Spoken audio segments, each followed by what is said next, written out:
reading together, Old Sultan. This is, I think, the fourth story we're going to read now together.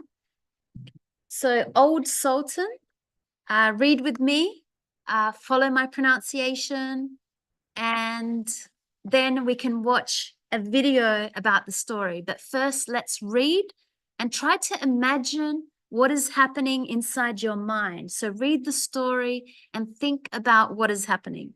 Okay, so let's read together. Our story today is called Old Sultan. A shepherd had a faithful dog called Sultan, who was grown very old and had lost all his teeth. And one day, when the shepherd and his wife were standing together before the house, the shepherd said, "I will shoot Old Sultan tomorrow morning, for he is of no use now." But his wife said, "Pray, let the poor, faithful creature live. He has served us well a great many years, and we ought to give him a livelihood for the rest of his days. But what can we do with him?" said the shepherd. "He has not a tooth in his head, and the thieves don't care for him at all. To be sure, he has served us, but then he did it to earn his livelihood. Tomorrow shall be his last day. Depend upon it."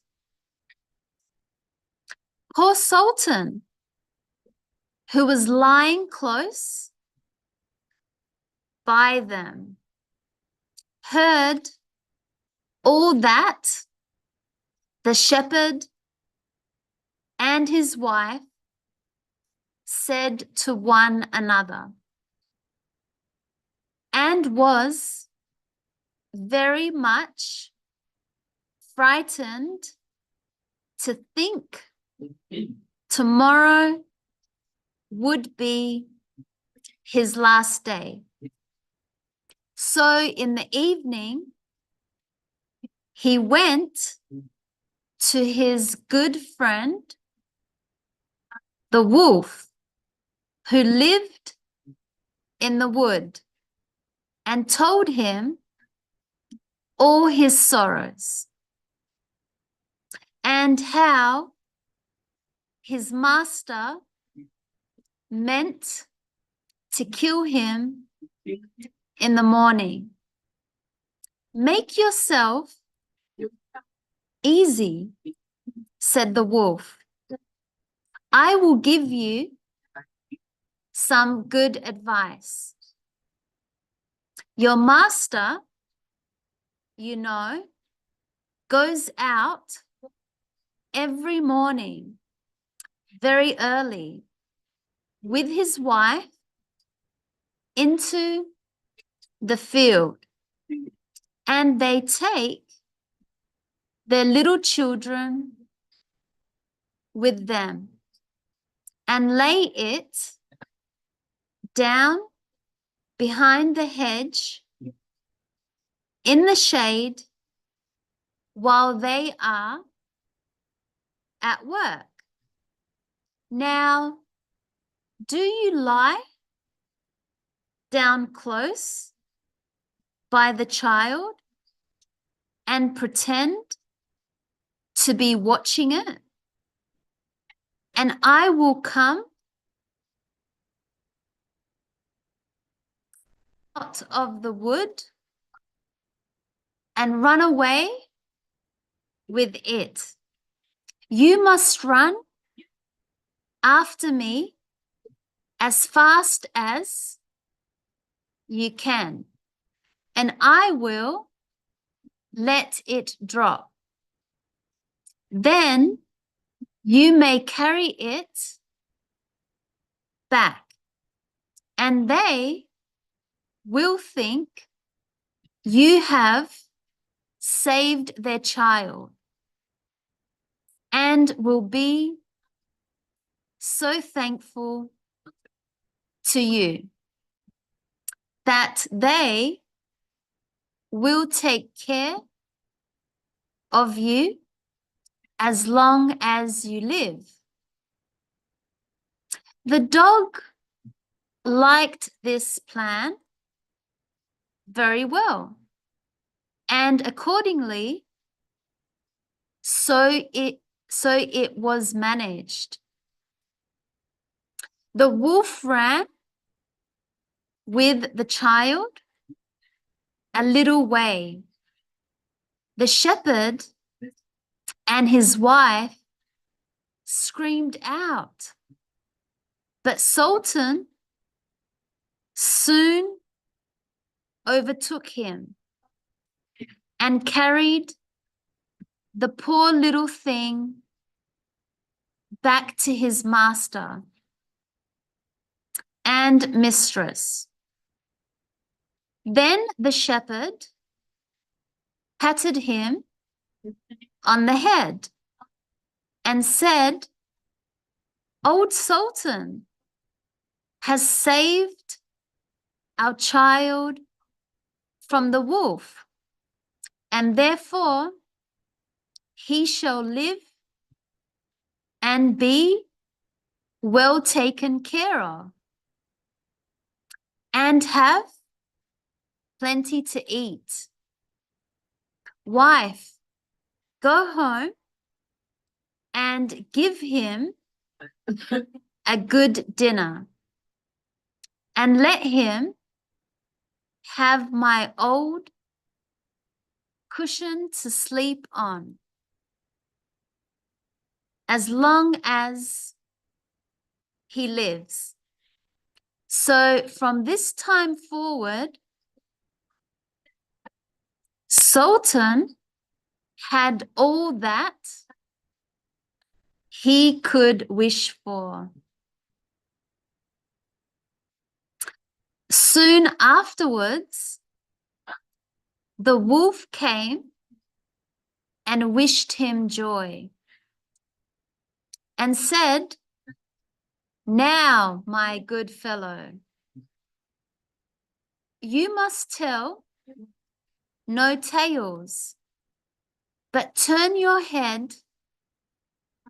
the other way when I want to taste one of the old shepherd's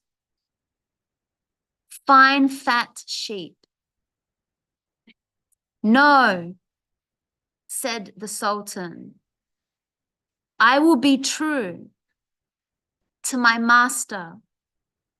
However, the wolf thought he was in joke and came one night to get a dainty morsel. But Sultan had told his master what the wolf meant to do. So he laid wait for him behind the barn door. And when the wolf was busy looking out for a good fat sheep, he had a strout cudgel laid about his back that combed his locks for him finely. Then the wolf was very angry and called Sultan an old rouge and swore he would have his revenge. So the next morning, the wolf sent the boar to challenge Sultan to come into the wood to fight the matter. Now Sultan had nobody he could ask to be his second, but the shepherd's old three-legged cat. So he took her with him, and as the poor thing limped along with some trouble, she stuck up her tail straight in the air. The wolf and the wild boar were first on the ground, and when they espied their enemies coming and saw the cat's long tail standing straight in the air, they thought she was carrying a sword for Sultan to fight with. And every time she limped, they thought she was picking up a stone to throw at them. So they said they should not like this way of fighting. And the boar lay down behind a bush, and the wolf jumped up into a tree. Sultan and the cat soon came up and looked about and wondered that no one was there. The boar, however, had not quite hidden himself, for his ears stuck out of the bush, and when he shook one of them a little, the cat, seeing something move and thinking it was a mouse, sprung upon it and bit and scratched it, so that the boar jumped up and grunted and ran away, roaring out, "Look up in the tree. There sits the one who is to blame." So they looked up and espied the wolf sitting amongst the branches, and they called him a cowardly rascal, and would not suffer him to come down till he was heartily ashamed of himself, and had promised to be good friends again with old Sultan. Okay, so that was the story that we just read. The story was called Old Sultan. So now you're going to read it again, and then we will watch a video of this story.